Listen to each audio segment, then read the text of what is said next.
साथियों, मैं यहां हरियाणा में होने वाले विधानसभा आम चुनाव के संबंध में कुछ जरूरी बातें आप लोगों के बीच में रखना चाहूंगा।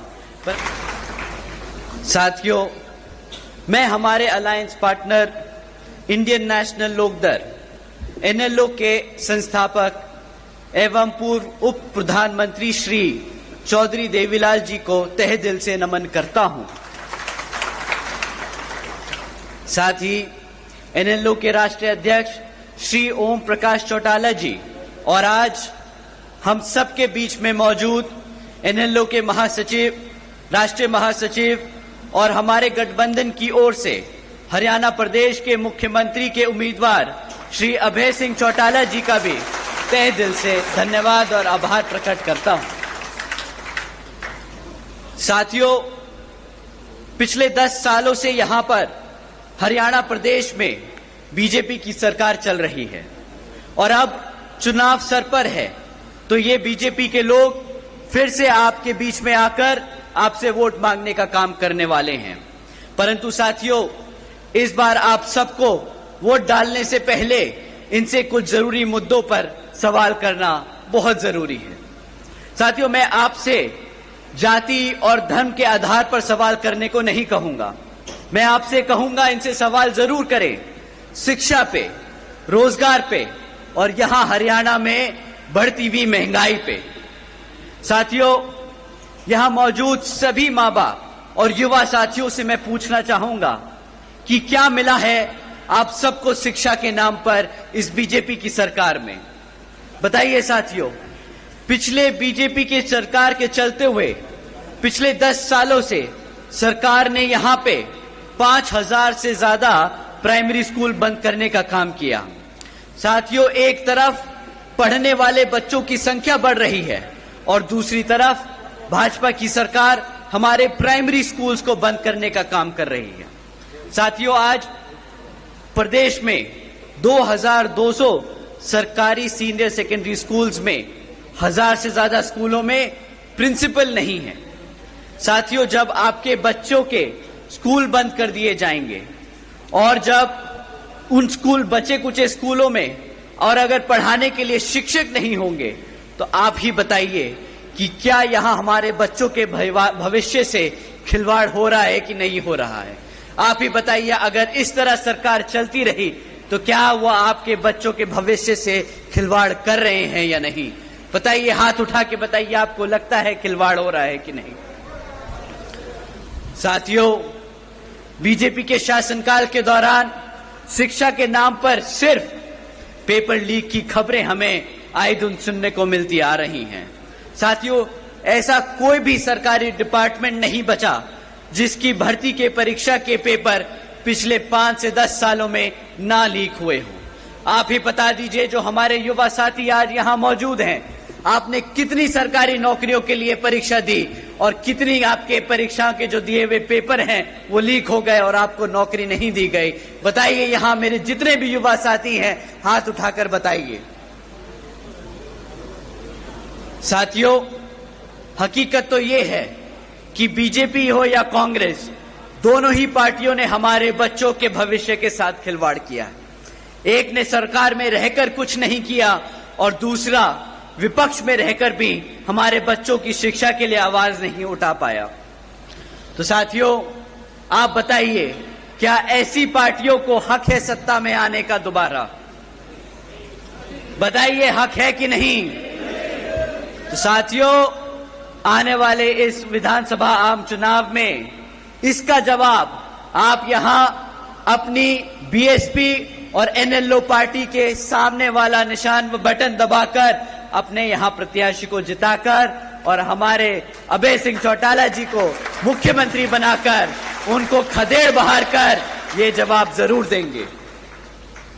साथियों, एक तरफ बीजेपी और कांग्रेस की सरकार जो गरीब विरोधी नीतियों पर चल रही है और दूसरी तरफ हमारी आदरणीय बहन कुमारी मायावती जी की नीतियां हैं, जिसके तहत चलकर यूपी में बीएसपी की सरकार ने सावित्रीबाई फूले बालिका शिक्षा आशीर्वाद योजना चलाई थी। साथियों, आपको जानकर हैरानी होगी कि जिस तरह इस योजना के तहत 7 लाख से ज्यादा बच्चियों को 12वीं तक की शिक्षा प्राप्त करने के लिए 600 करोड़ से ज्यादा की लागत इन बच्चियों को अपने पैरों पर खड़ा कर एक उज्जवल भविष्य देने के लिए बहन जी ने उत्तर प्रदेश में खर्ची थी। और इतना ही नहीं साथियों, आदरणीय बहन जी ने अपने शासनकाल में यूपी में 5,550 से ज्यादा प्राइमरी स्कूल्स का निर्माण करवाया था। इतना ही नहीं, पहली बार बहन जी ने हॉस्टल्स में गरीब वंचितों के बच्चों के लिए 27% आरक्षण का भी इंतजाम सुनिश्चित किया था।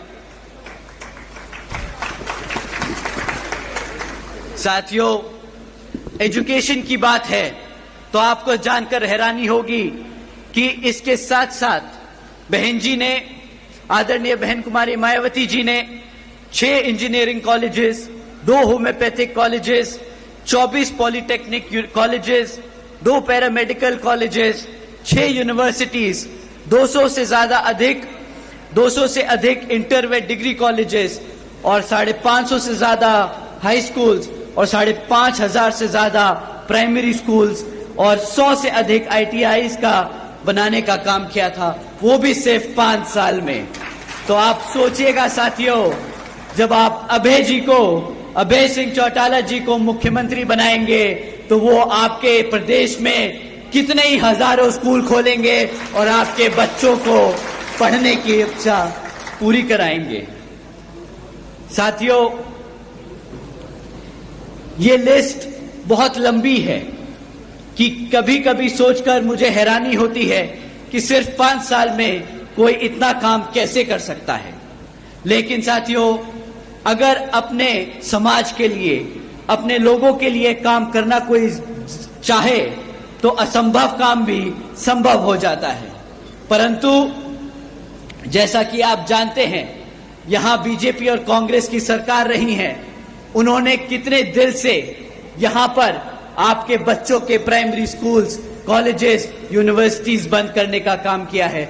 तो उनकी असलियत, उनकी मंशा आप सब लोग समझते हैं। परंतु साथियों, बीजेपी की सरकार ने पिछले 10 साल में यहां पर हमारे बच्चों के रोजगार के लिए भी कुछ ज्यादा काम नहीं किया है। आपको जानकर हैरानी होगी कि आज हरियाणा में 40% युवा बेरोजगार घूम रहा है। इतना ही नहीं साथियों, पिछले 10 साल में सरकार में लगातार 10 साल सरकार में होने के लगातार बाद भी आज 2 लाख से ज्यादा सरकारी नौकरियों के पद खाली पड़े हैं। तो साथियों, आप समझ जाइए कि एक तरफ 40% युवा बेरोजगार घूम रहा है और दूसरी तरफ सरकार के पास 2 लाख से ज्यादा पद खाली पड़े हैं। तो आप समझ जाइए कि किस तरह ये सरकार, वो चाहे तो कल रात ही, आने वाले कुछ दिनों में ही हमारे सभी युवाओं को रोजगार दे सकती है। परंतु वो ये रोजगार देने की बजाय कौशल विकास निगम जैसी योजनाएं चलाकर परमानेंट जॉब्स को और कॉन्ट्रैक्चुअल जॉब्स के तहत यहां लोगों को रोजगार दे रही है। आपको जानकर शायद हैरानी हो कि ये जो परमानेंट जॉब्स हैं, इसके तहत आपको संविधान में दिया गया जो आरक्षण है वो मिलेगा, परंतु कॉन्ट्रैक्चुअल जॉब्स में कोई आरक्षण की व्यवस्था नहीं है। तो साथियों, ये सरकार सिस्टमैटिक तरीके से आप लोगों का आरक्षण खत्म करने का काम कर रही है। साथियों, एक तरफ बीजेपी की सरकार ऐसे काम कर रही है जहां हमारे लोगों को गरीब और कमजोर बनाया जा रहा है, और दूसरी तरफ कांग्रेस भी बीजेपी की तरह ही सरकार चला रही है जो ऐसी बीजेपी की तरह उन मुद्दों पर उसे घेर नहीं रही तबकि वो ऑपोजिशन में बैठी है। साथियों, आप लोगों को समझना होगा कि किस तरह बीजेपी आपके बच्चों को, आपके भविष्य को खत्म करने का काम कर रही है और कांग्रेस उनका चुपचाप विपक्ष में बैठकर उनका साथ दे रही है। साथियों, आपको जानकर हैरानी होगी कि एक तरफ ऐसी बीजेपी और कांग्रेस की सरकार है और दूसरी तरफ हमारे आदरणीय बहन कुमारी मायावती जी के शासनकाल के दौरान बसपा की सरकार ने यूपी में 90,000 से ज्यादा अधिक शिक्षकों को नौकरी दी थी, 1 लाख से अधिक सफाई कर्मचारियों को भर्ती किया था, 2 लाख से अधिक जवान पुलिस फोर्स में भर्ती की थी और 30 लाख से अधिक हमारे अपर कास्ट समाज के कमजोर लोगों को विभिन्न सरकारी नौकरियों देने का काम किया था। इतना ही नहीं बल्कि बहन जी के शासनकाल के दौरान बसपा की सरकार ने कृषि एवं संबंधित कार्यों में मिनिमम वेज को 55 रुपए से बढ़ाकर 100 रुपए प्रतिदिन किया था और अन्य पिछड़े वर्गों के लोगों की क्रीमी लेयर की वार्षिक आय को भी 3 लाख से बढ़ाकर 5 लाख रुपए करने का काम किया था।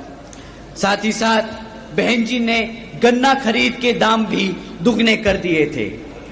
साथियों, उसी तरह जब आप अभय जी को यहां पर मुख्यमंत्री बनाने का काम करेंगे तो उसी तरह यहां पर भी आपकी फसल का सही दाम दिलाने का हमारे मुख्यमंत्री जी आप लोगों का पूरा काम करेंगे। साथियों, महंगाई पे मैं आप लोगों को क्या ही बोलूं।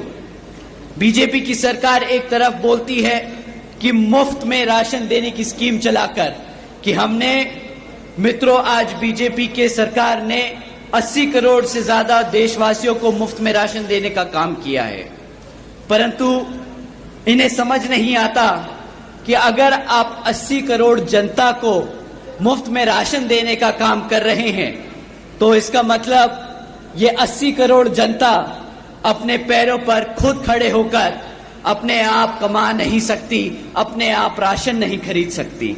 तो साथियों, जो सरकार आपके समाज को, आपके भविष्य को इस कदर खोखला कर दे कि वो अपने घर में खुद ही राशन खरीद कर अपने माँ बाप को ना खिला सके, तो क्या ऐसी सरकार को आप चाहेंगे कि वो सत्ता में बनी रहे या नहीं? तो साथियों, समय आ गया है ऐसी सरकार को सत्ता से उखाड़ फेंक यहां पर अभय सिंह चौटाला जी को मुख्यमंत्री बनाकर अपने भविष्य को सुरक्षित करने का।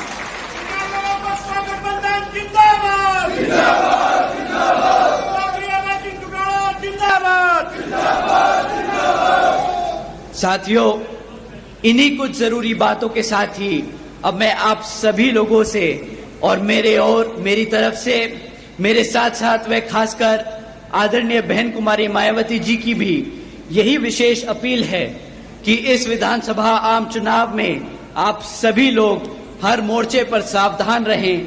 आपका वोट बहुत कीमती है, आपका वोट कोई खरीद ना पाए, आपका वोट कोई लूट ना पाए, आपका वोट कोई पढ़ने से रह ना जाए। जाति, बिरादरी, धन बल, मंदिर मस्जिद या किसी भी भावना आदि के नाम पर कोई स्वार्थ में अपने जाल में आप लोगों को फंसाकर आपके वोटों का दुरुपयोग ना कर ले, क्योंकि देश के हर एक महिला, पुरुष व युवा को वोट का अधिकार यहाँ परम पूज्य बाबा साहब डॉक्टर भीमराव अंबेडकर जी के अति महत्वपूर्ण देन है। और मैं आप सभी से यह भी खास अपील करता हूं कि आपके यहाँ जिन क्षेत्र में बीएसपी और एनएलओ के विधानसभा उम्मीदवार चुनाव लड़ रहे हैं, तो उन्हें आप लोग वोटिंग मशीन पर बीएसपी का हाथी चुनाव चिन्ह और एनएलओ का चश्मे का चुनाव चिन्ह के सामने वाला बटन दबाकर भारी वोटों से यहां जरूर जिताने का काम करें। और अब अंत में मैं अपनी बात खत्म करने से पहले एक बार फिर से आप सभी का तहे दिल से धन्यवाद करता हूं। आप सब आज यहाँ इतनी बड़ी संख्या में मौजूद हुए, आप सबका तहे दिल से धन्यवाद। जय भीम, जय भारत।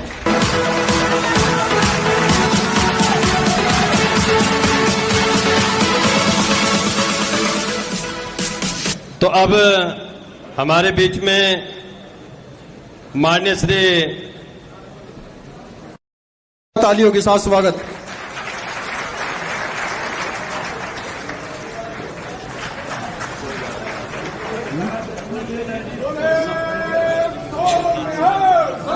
श्री अकाल वाहेगुरु दे खालसा वाहेगुरु जी फतेह।